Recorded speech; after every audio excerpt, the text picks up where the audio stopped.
All viewers welcome to Knowledge Lumin YouTube channel. தெனாலிராமனின் புகழ்பெற்ற கதைகளில் இன்றைய பதிவில் நாம் காணப்போவது நாயின் வாள். அரசர் ஒரு முறை கிருஷ்ணதேவராயர் அரசவையில் ஒரு மனிதனின் இயல்பை மாற்ற முடியுமா முடியாதா என்ற ஒரு விவாதம் நடந்து கொண்டிருந்தது. அதில் சில அரசவை உறுப்பினர்கள் இது சாத்தியம் என்று கருதினார்கள்.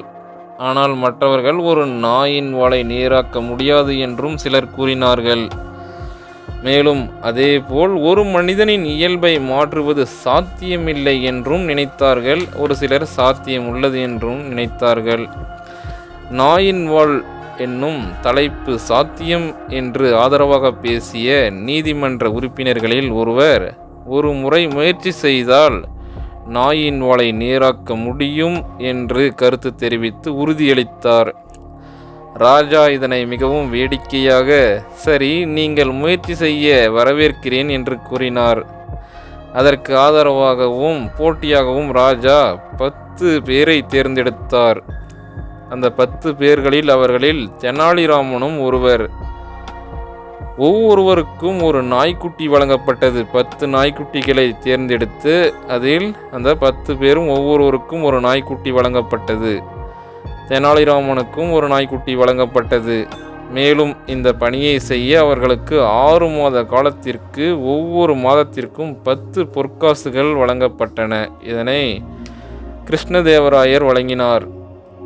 இந்த 10 பேரும் அவர்கள் ஒவ்வொருவருக்கும் தங்கள் நாய்க்குட்டிகளின் வாள்களை நேராக்க தங்களால் இயன்றதை செய்தார்கள். அவர்களில் ஒருவர் வாளை நேராக்க அதிக எடையுள்ள கல்லை நாயின் வாளில் கட்டிவிட்டார். இன்னொருவர் ஒரு நேரான பித்தளை குழாயில் நாயின் வாளை செருகி வைத்தார். மூன்றாவது நபர் தனது நாய்க்குட்டியின் வாளை நேராக்குவதற்காக அமைக்க தினமும் அதற்கு வாளை பிடித்து மசாஜ் செய்தார். நான்காவது நபர் நாய்க்குட்டியின் வாள் நேராக இருக்க மருந்து கொடுத்து வந்தார். ஐந்தாவது நபர் ஒரு பிராமணரை ஒவ்வொரு நாளும் நாய்க்கு பூஜை செய்து நேராக்க நிறைவேற்றினார். ஆறாவது நபர் ஒரு தாந்திரிகரை அழைத்து வந்தார். அவரின் சில மந்திர வசீகரத்தின் உதவியுடன் நாய்க்குட்டியின் வாளை நேராக்க முயற்சி செய்தார். ஏழாவது நபர் தனது நாய்க்குட்டியின் வாளை ஒரு மருத்துவர் மூலம் அறுவை சிகிச்சை செய்தார். எட்டாவது நபர் தனது நாய்க்குட்டியை 6 மாதங்களுக்கு தினமும் நேராக்க உட்கார வைத்து வாளை நேராக்கவை சகோதரா, அதை நிமிர்த்திக்கொள் என்று அறிவுரை வழங்கி வந்தார். 9வது நபர் தனது நாய்க்குட்டியின் வாளை நிமிர்த்தலாம் என்று நினைத்து இனிப்புகளை ஊட்டிக்கொண்டே இருந்தார். ஆனால் தெனாலிராமன் ஒரு வித்தியாசமான வேலையை செய்தார். தெனாலிராமன் நாய்க்குட்டியை உயிர்ப்பிக்க தேவையான உணவுகளை மட்டுமே அளித்தார். 6 மாதங்களாக பட்டினி கிடந்தால் நாய்க்குட்டி மிகவும் பலவீனமடைந்தது. தெனாலிராமனின் நாய்க்குட்டி மிகவும் பலவீனமடைந்ததால் அதன் வால் கிட்டத்தட்ட கீழே விழுந்து முற்றிலும் உயிரற்றதாக தெரிந்தது. இந்த நிலையில் நாய்க்குட்டி கிட்டத்தட்ட நேராகவே தோன்றியது, ஆனால் மெலிந்து போய்விட்டது. அடுத்து 6 மாதங்கள் முடிந்தன. 6 மாதங்கள் முடிந்ததும் கிருஷ்ணதேவராயர் 10 நாய்க்குட்டிகளையும் நீதிமன்றத்தில் ஆஜர்படுத்தும்படி உத்தரவிட்டார். மன்னர் உத்தரவின்படி 9 நாய்க்குட்டிகள் மிகவும் வலுவாகவும் ஆரோக்கியமாகவும் காணப்பட்டன.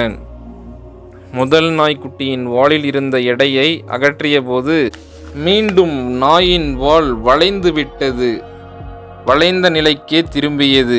இரண்டாவது நாய்க்குட்டியின் வால் குழாயில் இருந்து வெளியே எடுக்கப்பட்டவுடன் மீண்டும் அந்த நாயின் வாலும் அசல் வடிவத்திற்கே திரும்பியது. இதைப் போலவே மற்ற 7 நாய்க்குட்டிகளின் வாள்களும் அதன் நிலைக்கே திரும்பி மீண்டும் வளைந்த நிலையை அடைந்தன. எந்த பரிகாரமும் பயனளிக்கவே இல்லை. இறுதியாக ராஜா தெனாலிராமனின் உன் நாய்க்குட்டி எங்கே என்று கேட்டார். தெனாலிராமன் தனது நாய்க்குட்டியை காண்பித்தார். அது மிகவும் பலவீனமாகவும் உயிரற்றதாகவும் இருந்தது. அதன் வால் நொண்டியடித்து கொண்டிருந்தது, தொங்கிக் கொண்டிருந்தது. அது சொல்லப்போனால் நேராகிவிட்டது என்றே கூறலாம். தெனாலிராமன், அரசே பாருங்கள், அதன் வாளை நேராக்கினேன் என்றார். உடனே அரசர், தெனாலிராமா, நீ அயோக்கியன்.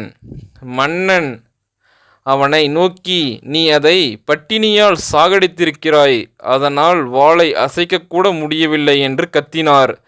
தெனாலிராமன் பணிவாக பதிலளித்தார், அரச தலைமையே, அவருக்கு சரியாக சாப்பாடு போட வேண்டும் என்று நீங்கள் கூறியிருந்தால் உங்கள் கட்டளைக்கு கீழ்ப்படிந்திருப்பேன். ஆனால் இயற்கைக்கு எதிராக அதன் வாளை நிமிர்த்த வேண்டும் என்பது உங்களின் கட்டளை. இதை பசியுடன் வைத்திருப்பதன் மூலம் மட்டுமே அதை செய்ய முடியும். எனவே பாருங்கள், எனது நாயின் வாள் நேராகிவிட்டது என்று கூறினார். என் ஆண்டவரே, ஒரு மனிதனின் இயல்பை வலுக்கட்டாயமாக மாற்ற முடியாது. இயற்கைக்கு எதிராக எதையுமே செய்யக்கூடாது. இது மிகவும் ஆபத்தாக முடியும் என்று கூறினார் தெனாலிராமன். அவர்களின் கேள்விக்கு அனைத்து அரசவையினரும் தகுந்த பதிலை பெற்றிருந்தனர். தெனாலிராமனின் புத்திசாலித்தனம் மற்றும் சாதுரியத்தை மன்னர் பாராட்டி பரிசுகள் வழங்கினார். இந்த கதையிலிருந்து அரசரும் மற்றவர்களும் புரிந்து கொண்டது என்னவென்றால், ஒரு மனிதனின் இயல்பை வலுக்கட்டாயமாக மாற்ற முடியாது. இயற்கைக்கு எதிராக எதையும் செய்யக்கூடாது. இது மிகவும் ஆபத்தாக முடியும் என்பதாகும். Knowledge Lumin YouTube channel viewers, இன்றைய பதிவில் தெனாலிராமனின் நாயின் வாள் என்னும் தலைப்பின் ஒரு அற்புதமான கதையை பார்த்தோம். இன்று நாம் பார்த்த கதை பிடித்திருந்தால் வீடியோவை லைக் செய்யுங்கள். தொடர்ந்து இது போன்ற பலவிதமான கதைகளை காண்பதற்கு நாலேஜ் லூமின் யூடியூப் சேனலை சப்ஸ்கிரைப் செய்யாதவர்கள் சப்ஸ்கிரைப் செய்து பெல் ஐக்கானை கிளிக் செய்யுங்கள்.